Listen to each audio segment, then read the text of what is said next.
So as you can see, I have already created my background layer. In order to create your paper cut, you either need to bring an image of shape.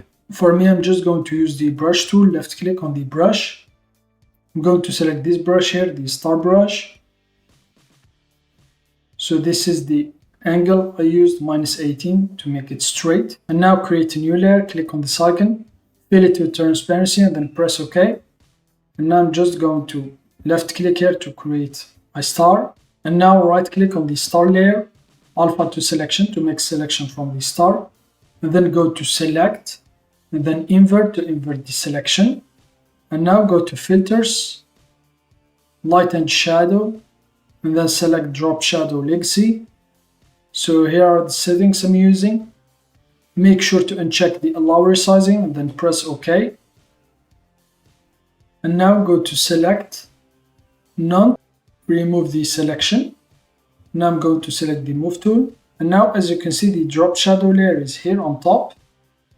So for example, I'm going to increase the opacity all the way up. And now I'm just going to duplicate it to increase the effect of the paper cut.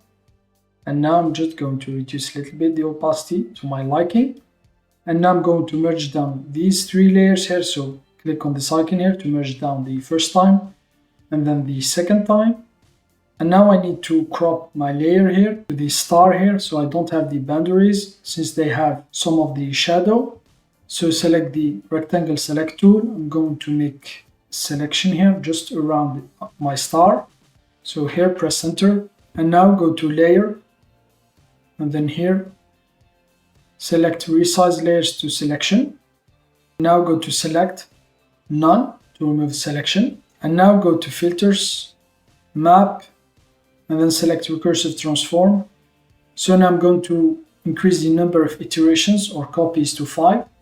For the first iteration, keep it 0. Fade opacity is 1. Make sure to uncheck the path below. And now hold the control key and the shift key. And then scale down the layer from this handle here, this one here. Now I just need to scale down. So here it is. If you increase the number of iterations, it will increase the number of copies. So here it is, and I'm going to leave it here. So I can still, for example, so I'm going to leave it here and I just press OK. And now I'm just going to merge down, click on this icon,